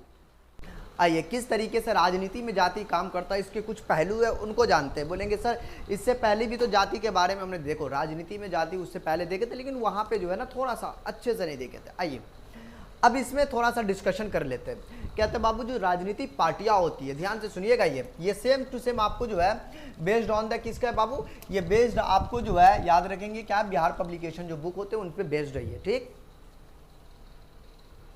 ओके, अब देखिए कहता बाबू राजनीति में जाति का अनेक पहलू है, जिसमें कहता बाबू राजनीतिक पार्टियों में जीत हासिल करने हेतु याद रखिएगा जातिगत भावना को भड़काने की कोशिश करते हैं कुछ दल, विशेष पहचान जातिगत भावना के आधार पर हो जाती है। कहता बाबू याद रखना राजनीति में जो है जाति, अब तो अब और हम लोग अब इतने समझदार हो चुके कि पता है कि यार जाति कहाँ पे नहीं ढुका हुआ है। हर राजनीति में हर नेताओं ने इसी चीज का फायदा उठाता और इसी के नाम पे वोट लेता है। कहता बाबू इसमें क्या होता है, जातिगत भावना को भड़काता, मतलब उसके भावनाओं से खेलता और अपना वोट करता है, मतलब वोट कमाता है, उनके भावनाओं से खेलना, उनका भावनाओं का मतलब लाभ उठाना, बस यही हो ही रहा, आज भी हो रहा, कल भी होता था। आइए कहता निर्वाचन के वक्त पार्टियां वोटरों के बीच में साख बनाते होते और अपना चेहरा स्वच्छ और जाति भावना से ऊपर बनाने की कोशिश करते हैं। अपने आप को जो है ना, नेता है तो अपने आप को तो हमेशा बापे बनाने का सोचेगा, अपने आप को स्वच्छ, चाहे वो राजनीति का ज्ञाता हो या ना, उससे कोई फर्क नहीं पड़ता। अगर वो नेता है तो वो स्वयं को ही, समझ रहे हो ना, गॉड मानने लगता है। चलिए वो बात है, तो ये क्या करता है, अपने चेहरा को एकदम अच्छा बताना चाहता था कि मैं बेहतर हूं, ये चीजें। इसके बाद कहता बाबू देखो, उसके बाद दलित। अब देखो निर्वाचन मतलब आपको जब चुनाव का बात होती है, देखिएगा दलित और नीची जातियों की भी महत्व निर्वाचन के वक्त बढ़ जाती है, मतलब चुनाव के टाइम क्या होता है, बढ़ जाती बहुत। बाबा अरे तेरी का पांव धो के पिएगा, दलित है फिर भी, प्रभु पांव कहाँ, मतलब पांव को छुएगा उस समय। उसके बाद देख लो फिर अपने बगल में ना बैठा ले, पांव छूने की तो दूर की बात है। ये चीज है, दूर से का एकदम से वोट लेने के लिए, ये वोट के टाइम होता, बाकी टाइम नहीं। हाँ जी, मात्र निर्वाचन के वक्त बढ़ जाता और उच्च वर्ग या जाति के उम्मीदवार भी नीची जातियों के सम्मुख नर्म और भावनाओं से, आहा क्या प्यार है, ओ सुकून, ऐसा होता, एकदम प्यारी प्यारी बातें, उसके में सब आदमी चपेट में आ जाता, उनकी एकदम से चुपड़ा चुपड़ा बातें, एकदम खूबसूरत बातें, ओहो हो ऐसा ऐसा, हाँ, जो चाहे दलित हो चाहे कोई भी हो, सब उनके क्या होगा, पक्ष में आ जाता। ये नेताओं का लुभाने का तरीका है, ठीक है।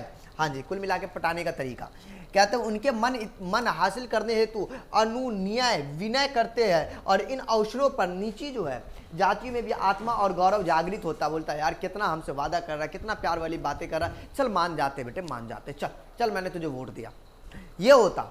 उसके बाद और स्वाभिमान जागता और अर्थात और इन जातियों में राजनीतिक चेतना का शुभ अवसर भी प्राप्त होता है। इसमें क्या होता बाबू, जो राजनीतिक, आपको राजनीतिक को समझ लो, राजनीतिक अवसर का क्या होता, प्राप्त होता, और उसे जो है भाई तब वो जीतता है। सोच रहे हो ना, नेता देखो किस तरीके से इंसानों के साथ खेलता है, इंसानों के भावनाओं के साथ खेलता है, ये है नेता जिसे हम लोग चुनते हैं हमारे लोगों के लिए। फिर भी आइए इसके बाद मैं बात करूं बाबू धर्म, सांप्रदायिकता और राजनीति। अगर इसके बिना राजनीति हो जाए तो संभव ही नहीं है कभी संभव नहीं है। कहते बाबू धर्म, सांप्रदायिकता एवं राजनीति, देखो इनके बारे में जान लो, ये बहुत प्यारा है। कहता गांधी जी ने एक बार कहा था धर्म को राजनीति से अलग नहीं किया जा सकता। गांधी जी से कहा था धर्म को जो है राजनीति से अलग नहीं किया जा सकता। इसका मतलब यह नहीं निकलना चाहिए कि हिंदू या इस्लाम धर्म को आधार मानकर राजनीति की नींव खड़ी जाए। कहना चाहता है कि इसका मतलब ये नहीं कि जो राजनीति जो है ना धर्म के नाम पर की जाए, उसके नाम पर नींव रखी जाए, ऐसा बिल्कुल नहीं होना चाहिए और कतई नहीं होनी चाहिए। क्लियर? ओके जी। उसके बाद बल्कि उनका मानना था कि राजनीति का आधार नैतिक होनी चाहिए, समझ रहे हो, हाँ जी, एकदम से मूल्य होनी चाहिए और राजनीति धर्म द्वारा स्थापित मूल्यों से निर्देश होना चाहिए।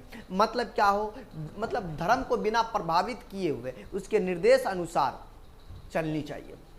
राजनीति में धर्म की एंट्री जो इलीगल तरीके से होता है जनवे करते हो उस तरीके से बिल्कुल नहीं होने चाहिए। और दूसरी चीज ये कि राजनीति से धर्म अलग हो ही नहीं सकता। आइए दूसरा चीज है बाबू, मानव अधिकार समूह की रिपोर्ट के अनुसार भारत में सांप्रदायिक दंगों का सबसे बड़ा शिकार अल्पसंख्यक हुए, जिनकी आबादी कम है। जो आपको अल्पसंख्यक है वो सबसे ज्यादा शिकार हुए। और कहता है अल्पसंख्यकों की रक्षा के लिए विशेष संरक्षण की आवश्यकता होनी चाहिए। हाँ जी, जो अल्पसंख्यक है, जो कमजोर है, जो किसी आबादी के जो सामने वाला कम है, उनके लिए संरक्षण होनी चाहिए। होता है पुलिस हुआ, प्रशासन, ये सब क्या है, व्यवस्था है एक तरीके का।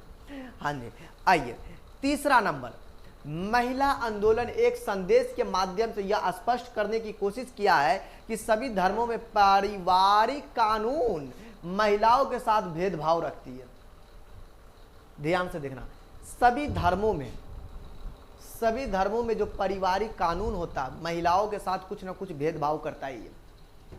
एक्चुअली कुछ ना कुछ भेदभाव है, ठीक, हाँ जी। और अर्थात पारिवारिक कानून के उपबंध पुरुषों की तरफ ज्यादा झुका होता है। और ये पारिवारिक जो कानून होता है उनके तहत भी जो है ना, उनके तहत पुरुषों की ओर ज्यादा झुका होता है, समझ रहे हैं। और इससे महिलाओं में जो है असुरक्षा, शोषण, अत्याचार गुंजाइश अधिक होती है और सब महिलाओं को झेलना पड़ता है। और क्या तात्पर्य, ऐसे कानून में संशोधन होना चाहिए, परंतु कोई भी दल इसके लिए तैयार दिखाई नहीं पड़ता। चाहे कोई हो, इस्लाम हो, चाहे ये हो, कोई भी हो, वो नहीं चाहता कि हमारा जो कानून है, जो ऊपर से बनकर आया है, जो शुरू से चलते आया है, उसका हम लोग क्या करें, विरोध करें। ऐसा नहीं होता है, बहुत कम होता है। आइए हम लोग समझते हैं सांप्रदायिकता। आपने अक्सर कभी ना कभी जरूर सुना होगा कि यहाँ सांप्रदायिकता दंगा हो गया है। ये होता क्या है, इसे एक लैंग्वेज में समझते हैं, बड़ा प्यारा सा कॉन्सेप्ट है, इनको समझते हैं। सांप्रदायिकता के बारे में अगर आपसे एग्जाम में पूछा जाता है तो माय डियर स्टूडेंट ध्यान रखिएगा, क्या कहते हैं, राजनीति में धर्म एक समस्या के रूप में तब खड़ी हो जाती है, याद रखना, धर्म समस्या के रूप में खड़ी हो जाती है तब जब आपको जो है, पहला नंबर इसमें हम लोग, अच्छा इसमें 3 सिचुएशन है जिनमें से आपको ये सिचुएशन आप जरूर याद रखेंगे, ठीक है, ये आपका मोस्ट है। ओके जी, यहाँ ध्यान दीजिएगा, कहते हैं बाबू इसमें जो है, यहाँ ध्यान दीजिएगा, इसमें अगर किसी भी धर्म विशेष के अनुयायी, मतलब आप जो धर्म को मानता होगा ना कोई, उसके जो अनुयायी, उनके जो रहबर है, मतलब क्या, जो उनको मानने वाला, चाहे आपको पंडित जी, मौलवी साहब, कोई भी ऐसा हो जो धर्म को जो फॉलो करता, जो धर्म को दुनिया के सामने प्रतीत करता हो, दूसरे धर्म लंबियों के खिलाफ मोर्चा खोलने लगे, दूसरे धर्म के खिलाफ जो है ना वो अपना मोर्चा खोल दे कि नहीं ये ऐसा वैसा, मतलब समझ रहे हो ना, हाँ जी, उसी की बात है। ऐसा तब होता है जब एक धर्म के विचारों का दूसरे धर्म के विचारों को श्रेष्ठ माने जाते हैं। वो बोला कि सबसे बड़ा धर्म हमारा ही, हम जो है वही है, बाकी कोई है ही नहीं है, किसी को कुछ समझा ही नहीं जाता हो, तब की बात है। और एक धार्मिक समूह अपनी मांगों को दूसरे समूह के विरोध में खड़ा हो जाता है, उसके विरोध में वो हो गया धार्मिक, हो गया। अगर उसके विरोध में वो खड़ा हुआ तो सामने वाला चुप बैठेगा, वो भी खड़ा हो जाएगा, ले हो गया भैया धर्म वाला मतलब दंगा। इसी को कहते हैं सांप्रदायिकता, इसे कहते हैं सांप्रदायिक का दंगा। धर्म के आधार पर होने वाला जो दंगा होता है उसे सांप्रदायिकता कहते हैं। आइए, तो समस्या और गहरी हो जाती है, दो धार्मिक समुदाय आपस में क्या होता है, हिंसात्मक तनाव हो जाता है, मारपीट होने लगता है, खून खराबा होने लगता है, ये हो गया सांप्रदायिकता दंगा, ठीक है, इसी को सांप्रदायिकता कहते हैं। राजनीति में धर्म को इस तरह से इस्तेमाल करना ही सांप्रदायिकता कहते हैं, और इसे राजनीति में ज्यादा इस्तेमाल किया जाता था कि एक दूसरे से लड़े कटे मरे, हमको क्या, हमको तो वोट चाहिए यार।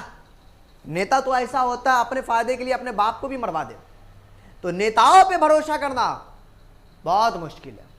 हाँ जी, ऐसे भी नेता गुजरते हैं, अगर नेता के राज चले तो पूरा अपने फैमिली को मरवा के फिर उस पर राज करे, आई एम द ग्रेटेस्ट नेता। अरे पागल कहीं का, तू सबकी कबर खोद के तू नेता बना हुआ है। चल आजा, आगे हम लोग बात करते बाबू। ओके जी, ये वही बातें दोबारा रिपीट है। अब हम बात करेंगे बाबू धर्मनिरपेक्ष शासन की अवधारणा, याद रखिएगा, एकदम प्यार से आप लोगों को नोट करना, टॉपिक वाइज देख लीजिए।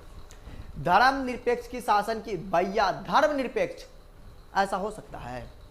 फिर भी कर लेते भैया, हमको कहा है कर लेते हैं, कहे हो जाए तो बेहतर है। क्या था, हमारे संविधान में धर्मनिरपेक्ष समाज की स्थापना हेतु उपलब्ध किए गए, देखो क्या प्रबंध किए गए। देखिए हमारे देश में किसी भी धर्म को राज्य किए धर्म के रूप में स्वीकार नहीं किया गया। ये नहीं कहा गया अगर तू बिहारी है तो तू ये वाला धर्म लेके रहेगा, ऐसा कहा गया है? ऐसा कुछ नहीं है, कुछ ऐसा नहीं है। श्रीलंका में, अब ये श्रीलंका का एग्जाम्पल लिया, श्रीलंका में बौद्ध धर्म, पाकिस्तान में इस्लाम, सऊदी अरबिया में क्या इस्लाम, वैसा ही इंग्लैंड में ईसाई, मतलब जो जहां उसको अलग अलग धर्म का दर्जा दिया गया। पाकिस्तान को मुस्लिम धर्म का दर्जा दिया गया है ना वो, लेकिन हमारा भारत में ऐसा नहीं है ना, हमारे भारत के राज्य में भी ऐसा नहीं है कि भैया तू इस धर्म के नाम पर चलेगा, नहीं, ऐसा हमारे भारत के किसी राज्य में नहीं है। ठीक, ओके, ये हुआ धर्मनिरपेक्ष। कहते संविधान में हर नागरिक को यह स्वतंत्रता दी गई है कि अपने विश्वास से वह किसी भी धर्म को जो है अंगीकार कर सकता है, किसी भी धर्म को क्या कर सकता है बाबू, वो मान सकता है, और इस आधार से उसे किसी अवसर से वंचित नहीं किया जा सकता, उनकी इच्छा। आप धर्मनिरपेक्ष हो, या किसी भी धर्म को जो है मतलब के ये नहीं कहा गया कि भैया आप इस धर्म से हो तो इस धर्म को पूरा आपको संपूर्ण रूप से फॉलो करना है, ऐसा नहीं है। आपकी इच्छा है, आप चाहो तो फॉलो कीजिए, नहीं इच्छा तो मत कीजिए, कोई दिक्कत नहीं है। ठीक है, आपको रहना यहां फिर भी स्वागत है, नहीं रहना फिर भी स्वागत है भाई, जहां आपको जैसे चाहे। आप नहीं चाहते कि हम किसी धर्म में ना रहे तो आप नास्तिक भी रह सकते, कोई दिक्कत नहीं है। हमें ये स्वतंत्र, इस चीज का हमें जो है ना आजादी देता है हमारा संविधान।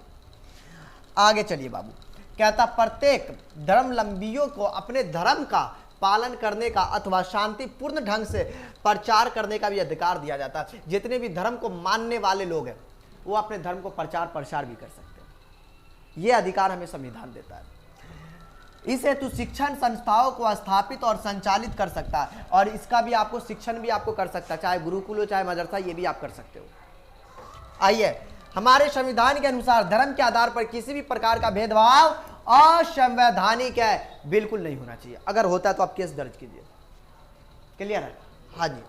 आइए, एक इसका और है, दो टॉपिक इसमें और पढ़ना बाबू। कहता है एक है लैंगिक मसले, लैंगिक मतलब समझते हो ना जी, लिंग से जुड़ा हुआ। आइए, कहता महिलाओं का कार्य क्षेत्र घर के अंदर तक ही सीमित रहता है। आप जानते हो ना, महिलाओं और पुरुष में भी भेदभाव बहुत ज्यादा होता था, और पहले तो सबसे ज्यादा होता था। पहले सबसे ज्यादा महिला काम पे नहीं जा सकती, महिला का काम है चौकी बर्तन करना, झाड़ू लगाना, बस यहीं तक। अब नहीं होता, अब ठीक है। कहता है उनका काम मतलब सिर्फ खाना बनाना, कपड़ा साफ करना, सिलाई मशीन, बच्चे को पालन पोषण करना, यही था। ये भेदभाव ये लिंग के आधार पर हुआ करता, तू फीमेल है ये मेल है, इसके अनुसार। ठीक, ओके जी। इसके बाद यह विचारधारा घर बना चुका है कि औरतों का जन्म इस कार्य को ही करने के लिए हुआ है। पुरुष वर्ग जो है महिलाओं को यही तयशुदा सामाजिक भूमिका मानता था, और ये मतलब पुरुष कहता था तुम्हारा यही है भैया, तू चूल्हा चौकी कर, बस हो गया। लेकिन अब जो है क्या होता है कि महिला भी अब काम पे जाती है, महिला भी काम करती है, महिला भी ऑफिस जाती है, फीमेल जो होता है वो काम करती है। ठीक, ये सब ठीक है, लेकिन जब फीमेल नंगेपन पे आ जाता वो दिक्कत है। मान लेते आज़ादी, तो आज़ादी का मतलब ये नहीं कि सब उर्फी बन जाए, ये कहीं ना कहीं गलत है, ये हमारे समाज को गंदा करता है।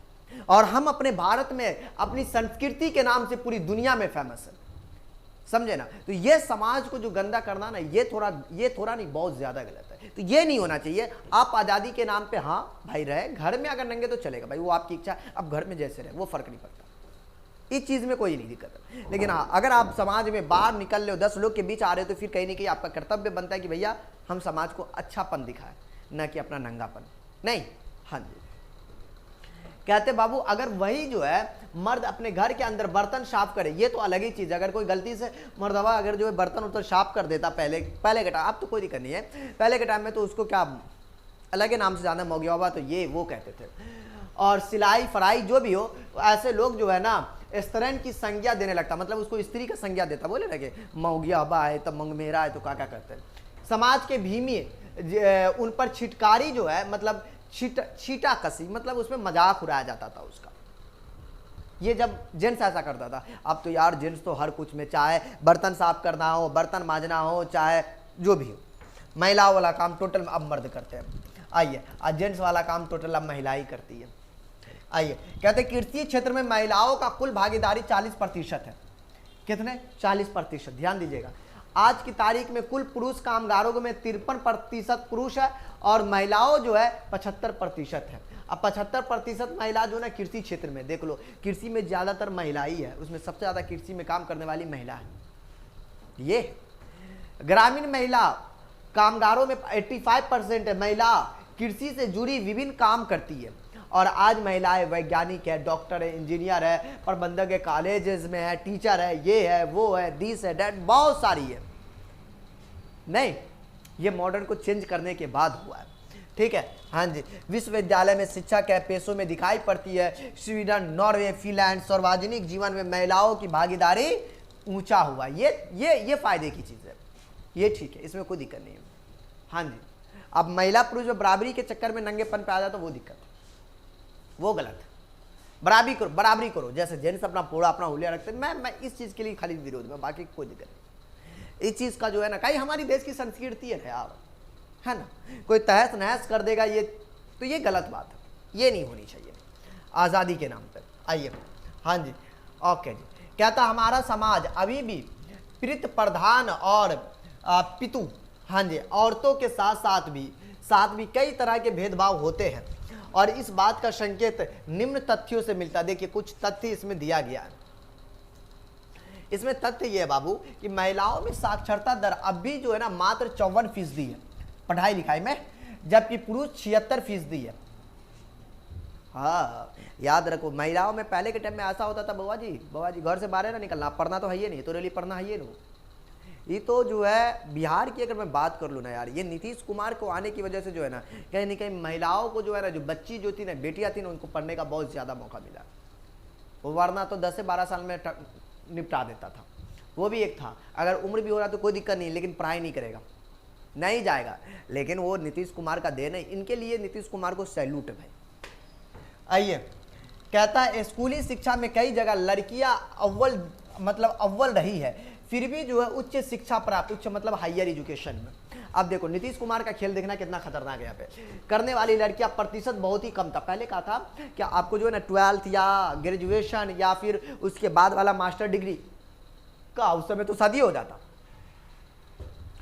पहले जमाने में उस समय तक तो क्या होता, शादी हो जाता, उनको बाल छोटा छोटा बच्चा सब होता, समझ रहे हो। अब लेकिन ऐसा नहीं है। अब देखो गवर्नमेंट ने दिमाग से खेला कि भाई ग्रेजुएशन है, सुनो ना, अगर कोई महिला कोई फीमेल जो है 12th कर लेती, उनको इतना पैसा मिलेगा, अलग इतना पैसा, वैसे लड़का को नहीं है।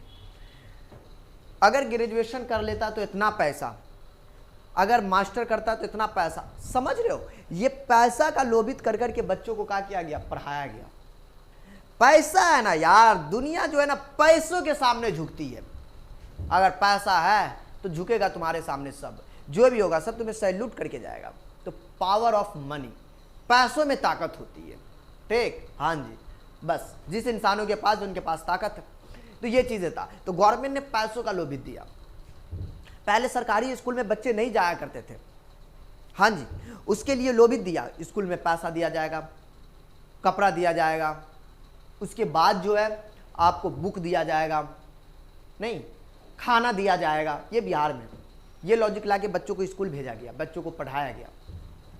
इस चीज़ के लिए सैल्यूट है नीतीश कुमार को, इस चीज़ के लिए मैं मानता हूँ बहुत बढ़िया काम किया ये बिहार के लिए, बहुत बढ़िया। हाँ जी, इससे बच्चों पढ़ने लगा। अब के दौर में मुझे लगता है कि खाना बंद हो जाना चाहिए, स्कूली खाना बंद होना चाहिए स्कूल में। ये अब अपने फायदे के लिए, क्योंकि अब जागरूक हो चुका है इंसान कि बिना पढ़ाए कुछ नहीं हो सकता। अगर ऊंचे नजर के साथ जीना है तो पढ़ाई जीवन में जरूरी है। हाँ जी, सर उठा के जीना तो पढ़ाई जरूरी है लाल, चाहे तुम जिस हालात में हो, अपने बच्चों को जरूर पढ़ाओ। ये चीजें, अगर गरीबी लेवल से तुम्हें ऊपर उठना है, लगना है कि अगर मुझे इस पोजीशन को छोड़ना है, तो तुम्हें एक चीज को ग्रहण करना पड़ेगा, एक चीज का नशा करना पड़ेगा, वो है पढ़ाई। अगर कर लेते हो तो उस चीज से तुम बाहर निकलोगे, वरना नहीं निकल पाओगे। ये चीज है। आइए, तो ये चीज है, इस चीज के लिए नीतीश कुमार को मैं दाद देता हूं, बहुत बढ़िया काम किया। इस संदर्भ के लिए माता पिता के जो है नजरिए में भी फर्क आया। माता पिता की मानसिकता बेटों पर अधिक खर्च करना था, ये तो दूसरे के घर की बच्ची है, दूसरे घर की है, जाएगी दूसरे घर, क्या खर्च करे। ऐसा हाल था। तो माता पिता भी थोड़ा सा मानसिक संतुलन से ठीक हुआ। यही कारण है कि उस शिक्षा में क्या थी, लड़कियां संख्या सीमित थी, नहीं ले पाता था उच्च शिक्षा, ग्रेजुएशन नहीं कर पाती थी, एमए नहीं कर पाती थी, नहीं बीएससी नहीं कर पाती थी। यह चीज था शिक्षा में लड़कियों के इसी पिछड़ेपन के कारण अभी भी ऊंची तनख्वाह वाले और ऊंचे पदों पर पहुंचने वाली महिलाओं की संख्या कम है। हाँ जी, लेकिन अब ठीक है। अब देखना, जो भी अच्छे अच्छे पद पे महिलाएं हैं, चाहे प्राइवेट सेक्टर हो चाहे गवर्नमेंट सेक्टर हो, महिला बहुत आगे निकली है। ये बढ़िया है, ये बढ़िया। ये हमारे बिहार नहीं, अदर राज्य में भी ये सब था। बिहार ही नहीं, अदर राज्य में महिलाओं को सिर्फ घर के अंदर रखा गया था, बाहर नाम की चीज नहीं है। उसका पंख काट दिया गया तो उड़ नहीं पाएगी वो, फिर पापा की परी कैसे बनेगी। हाँ, बाहर निकलेगा तभी तो पापा की परी बनेगी, ढिंकच का होगा, ऐसे कैसे होगा। आइए, कहता बाबू महिलाओं का राजनीति प्रतिनिधित्व, ये लास्ट टॉपिक है। याद रखो, आज भी महिलाओं के नाम पर जो है ना, ये उसकी बीवी खड़ी हुई है, उनकी पत्नी खड़ी हुई है, ऐसा होता है ना जी। हाँ जी, वो कुमारी, महिला कुमारी खड़ी हुई है, लेकिन सब काम क्या करता, पति करता। चलो ठीक है, कम से कम इतना तो हुआ। पहले तो ये भी नहीं था, राजनीति में महिला का दूर दूर तक कोई रिश्ता नहीं था, दूर दूर तक कोई रिश्ता नहीं था। तो महिला का आवाज कौन उठाए, पुरुष। चलो, उसके बाद बहुत सारे महिला संगठन भी है, ऐसा नहीं है, अब है, बहुत अच्छी बात है, महिला का आवाज उठाते हैं, लेकिन पुरुष का कोई संगठन नहीं है यार, ये गलत है यार। उनके लिए कोई ना कोई आवाज उठानी चाहिए। मानते हो कि नहीं मानते हो, कमेंट करना यार। आओ, महिला आंदोलन की मुख्य मांगे में सत्ता में भागीदारी का मांग सर्वव्यापी रहा। वो चाहती थी कि हमें जो है ना, हमें भी हक मिले, हम भी लड़े। ठीक, चुनाव की बात कर रहे हैं। औरत ने सोचना शुरू कर दिया कि जब तक औरत की सत्ता नियंत्रण नहीं होगा तब तक इस समस्या का निपटारा नहीं होगा। फलता राजनीति में के गलियारों में इस बात पर बात छिड़ गई कि इस लक्ष्य को प्राप्त करने का उत्तम तरीका यह होगा कि चुने हुए प्रतिनिधियों में हिस्सेदारी बढ़ाई जाए। तब इसमें महिलाओं की हिस्सेदारी बढ़ाई गई। अब देखना, ज्यादातर चाहे आपकी मुखियान हो चाहे कोई हो, उसमें ज्यादातर देखना पति के जगह पत्नी का नाम होता है, और जीतता है तो पति ही राज करता है, वो अलग बात है। लेकिन ये जरूर हक दिया गया है कि अब जो है हिस्सेदारी में बराबर की हक होगा। ये चीजें था, ये चीजें पहले नहीं था, ये फायदेमंद वाली चीजें। तो ये महिलाओं को कहीं ना कहीं ये आपको भाई राजनीति प्रतिनिधित्व करने का मौका मिला। मैं तो कहता हूं, आप नौजवान जो आपको जो ग्रेजुएशन कर लेते, जो एमए कर लेते, शादी से पहले ही कम से कम आप इलेक्शन में लड़ो, युवा होके लड़ो। शादी के बाद तो यार पति ही संभालने लग जाता है, उससे पहले भी लड़ने का कहीं ना कहीं होना चाहिए। ठीक, तो ये चीजें होनी चाहिए बाबू। ये महिलाओं को राजनीति में आना ये था बाबू। ठीक, तो आज हमने इतिहास को बाबू, इतिहास को हमने आज ध्यान से सुनिएगा, इतिहास को हमने पूरा क्लास, मतलब पूरा वन शॉट, इसके बाद नहीं है, पूरा टॉपिक को हमने क्लियर किया। अगर आपको टॉपिक नहीं मिल रहा होगा तो ध्यान से देखिएगा, मिल जाएगा, पढ़ के देखिएगा, मिलेगा। पूरा इतिहास टॉपिक को हमने जो है बिहार बोर्ड पब्लिकेशन जो होता है, बिहार टेक्स्ट बुक वाला जो पब्लिकेशन है, उससे मैंने कंप्लीट कर दिया बाबू।